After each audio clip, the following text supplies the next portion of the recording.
Hello and welcome to the second episode of the Chicago Violin Competition interview series. My name is Rob Simonds. I'm the former principal second violinist of the Rochester Philharmonic, and I've been a judge in the last two competitions.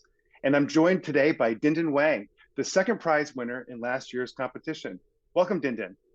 Thank you. I'm happy to be here. Oh, we're happy to have you. So, Dindin, you're a student at the Curtis Institute of Music now. Give us a high-level view of what you're up to, who you're studying with, what are you most interested in, what's the most exciting part of your school year right now?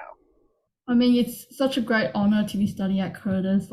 It's like a totally dream come true for me. And, it's so great studying here with my teacher, Miss Ida Kalafian, and all of my peers and friends. They're all really, really great musicians, and it's such a great experience here. And, we have so much great opportunities like performance opportunities and chamber music, and we have great classes here as well. So I've really been enjoying my time here, and yeah.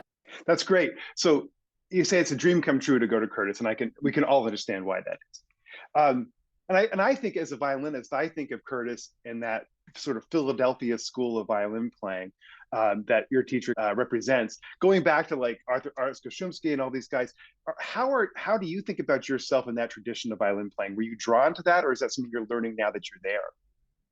I mean, I'm learning more about it as I'm here, but like Curtis is always just being like, the top schools, and it's always been a dream for me to come here, and I'm so lucky to be studying here, and I learned so much from all of my teachers here, and I also learned a lot about like the tradition of violin playing, like of course Miss Kalafi always tells us like stories from like her days, and then also the other teachers as well, and it's so fascinating, and I'm so happy to be here.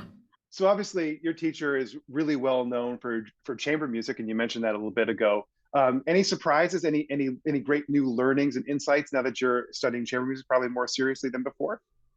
Yeah, like it's great to be studying chamber music here, and I love my chamber music coach, Mr. Steven Tenenbaum, and we always learn so much from him, and he always encourages us to like love the music and play with like emotion and everything, and just embrace the music more than anything else. And I think that's been really great inspiration for me. And yeah. And how do you think about that in like practical terms? Like, what are you doing differently now to embrace the music, as you say, than perhaps what you were doing before? What are some of the techniques you use to embrace that? I mean, of course, like digging deeper into the score and just like listening for the harmonies and how they invoke the emotions, and just listening to the other people, and just really think more deeper about how the music moves you, how it like touches your heart, and how to get that across to the audience. Mm-hmm. I'm an orchestra guy, so I have to ask about your time in orchestra. I mean, you guys have Osmo Banska and Harf Bedoya, these great conductors coming to conduct you guys at school. What has that learning been like for you? Yeah, it's been a really great experience. Like all these different conductors, they conduct so differently, but they are so inspiring to work with, and also playing so much different orchestral repertoire is really fascinating as well, because like when I came to Curtis, this is my first time playing in like symphony orchestra, like the big orchestra, and I was like really shocked at how like every instrument come together make this amazing sound, and it's like huge sound, and we're all just like trying to contribute a little bit part of it, and it's just really fascinating experience. And these conductors, they all like put so much into the music, and then we will just learn so much from them. And every rehearsal is like different, and also very, very inspiring. Of course, it's very, very tiring as well, because it gets through the very long symphonies and stuff, but it's a great experience. And you said this is your very first time playing in the symphony orchestra? Yeah, like ever since I came to Curtis. That's, well, quite an introduction there. That's great. So Curtis obviously has an amazing composition department. I think of like Jennifer Higdon, a graduate whose music I played quite a bit of in the orchestra and as a soloist was TJ Cole. How if at all does contemporary music factor into your musical life now? I mean, I don't think I have much experience in playing contemporary music, and I'm hoping to do more that I'm here. And In orchestra, we did play some contemporary pieces, and we've also played some pieces from the Kurdish composers, and it's really interesting because, it's very different from the composers we normally play, like the meter and like the complex rhythm and the harmonies they use, and also like all of extended techniques as well. It's a lot of fun, but I think it's also very challenging for me because I'm not that great with understanding the contemporary music, so I think I need to get better at that. Yeah. I played a lot of contemporary music over my entire career and even as a student. And I found one of the things that was really helpful about it was, you know, if you come to something very difficult in a Paganini concerto or something, you beat yourself up for not being able to do it. But when Mhm. you're coming to a new piece with a really hard rhythm or an extended technique, you kind of bring it up from the baseline. You don't have any expectations that you can do it to begin with. So that kind of changed my mindset about what was possible. I felt like if I put enough effort into it, I could get through almost anything. Have you learned anything from playing contemporary music in the short amount of time that you transport into playing the traditional repertoire? I think when you learn contemporary music, especially the ones with the difficult like rhythm and meter, you kind of like break it down into small sections to learn like the rhythm correctly and to learn just do the basics. And I think like that process kind of helps you play the standard stuff because for example, you're learning a difficult passage, I don't know, Paganini Caprice, like sometimes it's helpful to think in a way that you would like break down, like make the passage easier for yourself first, and then slowly add up like all the notes to get the full picture. And then that kind of mindset kind of just simplifies things and helps you get to your goal. Yeah. Yeah, that's great. That's a great answer, Dindin. I want to ask you about how your practicing changed now that you came to Curtis. You probably have a much bigger workload learning all this chamber music, all this orchestra music. Before we started recording, though, we were talking about the pandemic and what you were working on during the pandemic when you had to go back to Australia. Can you tell us again, or tell our audience again about how your practicing changed during the pandemic and how the constraints of the lockdowns forced you to think about your work a little differently? Yeah, okay. So during the pandemic, obviously everyone was stuck at home. We didn't have like the opportunity to work with other musicians or to play with the pianists. So it forced me and of course everyone else to just work on our own and to dive deeper into our solo part and also solo music in general. So I worked on a lot of solo stuff like Bach and also with stuff like concertos and sonatas, because we couldn't work with pianists, we had to just play our own part, and that actually is helpful in some way because you have to play your part while imagining the piano part or the orchestra part, and that is very difficult to do. But that's what you have to do when you work with the pianist as well, instead of just fitting into them or just floating on top of them. You have to know their part really well, and so when you just practice on your own but having really good knowledge of the piano part like helps a lot. And then as gradually the lockdown restrictions lifted, we could go play with the pianist again. I had already known the piano part really well from studying it on my own, and then when I went to play with the pianist again, it was like a lot easier and also just a lot more inspiring as well because now I can actually hear the whole thing. Mm-hmm. Yeah, so it was It's really. really, it's a great insight into it. As I was telling you during the lockdown, I actually commissioned a couple very short pieces from living composers, and I learned them and I recorded them. So I use that as an opportunity to create and learn new things. When you're talking about your solo repertoire that you dug into, can you give us some specifics? Like, what did you really dig into during that time? I think just solo Bach actually because Mm.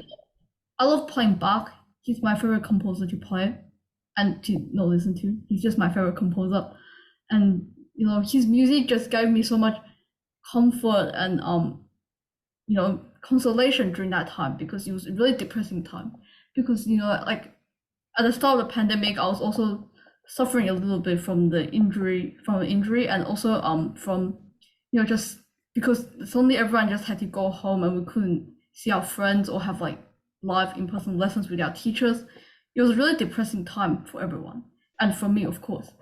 And so playing Bach, just made me feel like more happy and feel that like I have comfort and everything. Yeah. That's a great answer. So as you came back to Bach in this trying time, do you feel like you got some insights into interpretation? Like, do you play that music differently now than you did 3 years ago? Yeah, definitely. When I play Bach, I can feel a lot more emotion because, in Bach's music, there's so much emotions, even though he's not, over the top or so like in your face about it. It's like so inside and deep in there. So, now I can feel like the deep emotions I had during the pandemic, like the despair and the hopelessness that we were all experiencing at that time. I can feel it like when I play Bach now, and I can express it more like without being so over the top about it. And I can, because I remember like the feeling of that time, and I can put it like clearer into the music now. So yeah. And I should say that your performance that you submitted to the competition of Bach was absolutely extraordinary. I loved hearing you play that.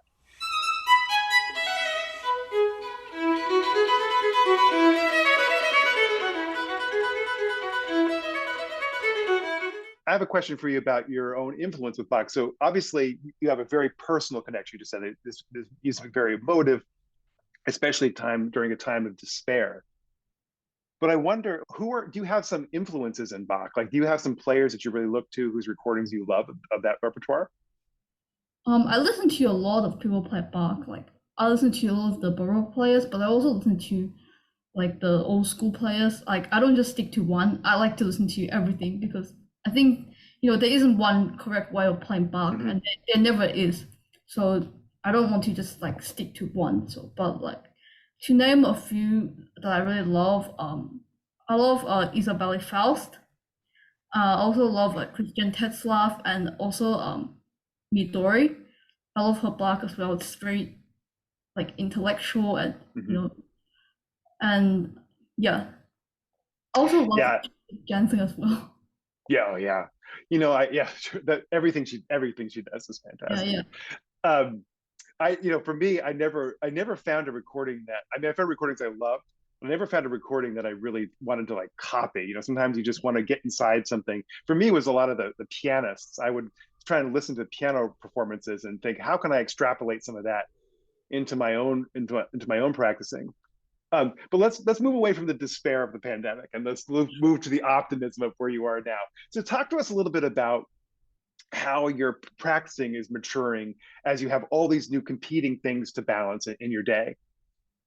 Yeah, I think practicing has been a lot more difficult to balance now because like I'm so busy with classes and chamber music and orchestra and everything. So I think it's really important to prioritize and to do for like the deadlines coming up. For example, if you have a competition, you need to focus on the competition repertoire.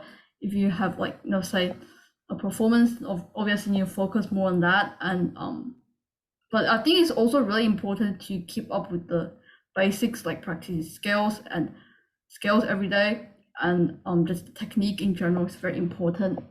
Um, yeah, so basically, I for my practice, I just practice mostly say what I'm preparing for my next lesson. I'll always need to prioritize that over the other stuff, and then if I have performance, I need to practice a lot more of that and focus a lot more on that. And yeah, basically just prioritizing very important. That's really interesting. So I had to chat with the guy who won the competition last year, Brandon Dew, and he's now a freshman at Yale University. And he talked about scales, how he didn't like to think about scales as a warm up because he talked about how it like legitimizes it to say that like, it's only a warm up. I thought that was actually kind of a profound statement. My warm up around scales was always I tried to play every note on the fingerboard slowly. And so whatever I do before I get going, that was kind of my non-negotiable routine. You talk to me if you've got a philosophy around scales and etudes that you build in. Okay, I think scales is very important to just not play scales for the sake of playing scales because your teacher told you to play scales. I think there should be a purpose in practicing scales. Like, I mean, I've never played a scale perfectly in my life, so every day I have to try and improve it. And so because scales and arpeggios, they make up all the repertoire, so it's very important to practice it, but to practice them with like a purpose.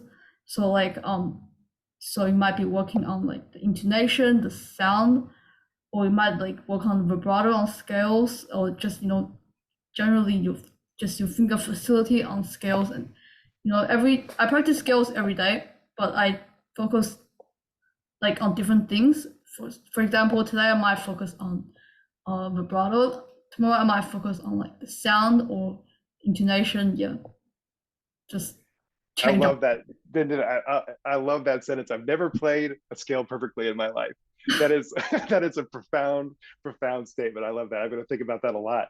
Uh, so when you talk about prioritizing what you're bringing to your lesson, though, how many things at once are you working on? So when I was your age, my teachers would always stress that for every lesson we're going to play some Bach, we're going to play some show pieces, and we're going to play some of the concerto repertoire. How much do you find yourself balancing any one time? Do you focus on one big concerto at a time, or do you feel like you have a mix of the repertoire always going at once?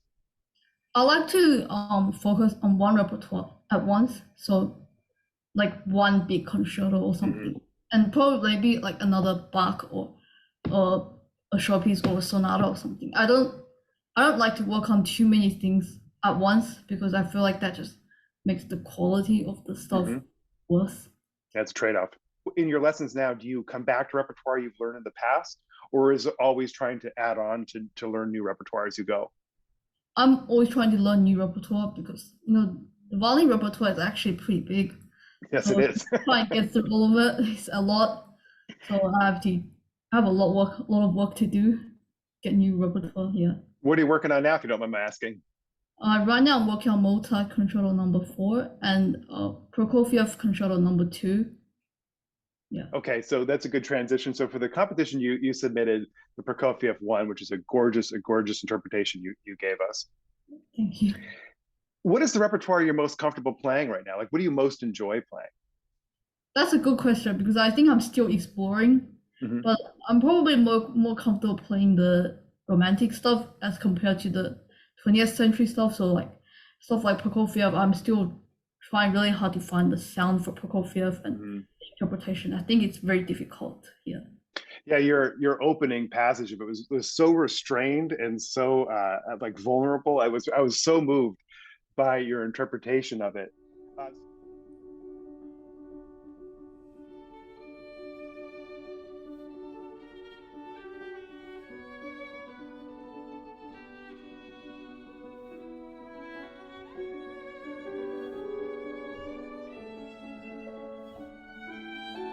Uh, so this, I think you maybe have already answered my question here, but when you go into a competition, do you use that as an opportunity to stretch yourself and play less familiar repertoire, or do you like to bring something that you feel very, very solid in? I think for me at this stage, for competitions, I'm not very experienced in competitions, but I'm always just trying to learn new stuff rather than like show off what I'm good at. I think it's important to learn new stuff and to challenge yourself. But of course, you don't want to play a piece that you're really not good at, and Mm-hmm. that's just not the point. But you do want to challenge yourself and just learn new stuff. At least that's what I'm trying to do. I always try to learn new repertoire, and if that repertoire, fits the criteria of the competition, and I feel like I want to do it, then I do it. If it's like, just for the purpose of like, if like for example, I have to do a competition and I have to learn a piece that I'm like really not good at, or I'm like really don't like, I wouldn't do it. Mm-hmm. Or like just keep playing the same piece just for the purpose of the competition. I think that's also not good. Speaking of learning new things, so some of my friends and colleagues over the years have been Curtis graduates. And one of the things they say to a person is that they learn so much from their peers. So my former boss was Teddy Abrams, and I spent a lot of time around the Time for Three guys. And they always talked about learning from their peers, both learning different styles and learning new ways of doing things. Have you learned anything particularly transformative from your peers? Oh yes, I have definitely like when I play chamber music with my peers, I've learned so much from them. Like they were so inspiring, and some specific things I've learned from my peers. How when they play chamber music, they always they always use the score instead of their own part when they play chamber music. So then like they can see everyone's part at once, and then they would analyze the music and like write in the key and the chord, and for example this like diminished chord, and so this needs to have this kind of character. I thought that was really interesting because it allowed me to think deeper about how like the harmony and would influence the music, and why this section sounds sad or this section sounds happy or whatever, because the harmony of the music, that's what drives the emotions. And also when you analyze the music, you hear who has which chords in the which notes in the chord. That would also help you build the intonation when you play chamber music. For example, like whoever has the third in like a major or minor chord, if you want that higher or lower to help the pitch, and also to help the emotions as well. I think that's one of the things I've learned from my peers. Yeah. Mm-hmm. Something you kind of touched on a little bit, this idea of like playing from the score and now playing from the iPad, which I've always been using for the past decade or so, has changed the way we can do that, right? We can play almost anything from the score within reason. Have you found, so I also like to think about the ways that technology has changed. So when I was your age, basically recording onto a reel-to-reel, reel-to-reel tape, and then we had digital tape, and then obviously now it's all built into the computer. How have you found that technology has helped you become a better practicer and become a better musician? So I'm not very good with technology, but it definitely has helped me because I would record my playing or practice, and I watch it and I realized that I really don't sound the way that I think I sound. Mm-hmm. And then you listen back and you realize, oh, I need to work on this and this and this, and that's helped a lot. And also I would record all of my lessons and like rehearsal pianists, and I would watch them to make sure that I haven't missed out anything the teacher has said, and to also just watch and monitor my performance to make sure that this is exactly what I want to hear in my performance instead of what I think I'm hearing. Because what you are hearing when you're playing is very different from what the audience hears. So I think it's very important to record yourself, especially now that we have all this technology. It's very useful. Yeah. Yeah, it's a great point on a very technical level too, but also on a more subjective level too, about how to get across a performance in person. Do you have any particular musical memories that going to hear a concert where you just were blown away by the soloist or a performer's stage presence and the way they presented the music in totality? Well, of course, there's been many performances. Let's hear some of them. I remember I don't remember how old I was, probably like 10 or 11. I went to see a performance of Ray Chen playing the Tchaikovsky Violin Concerto. And before that performance, I knew the Tchaikovsky Violin Concerto, but I wasn't very familiar with it.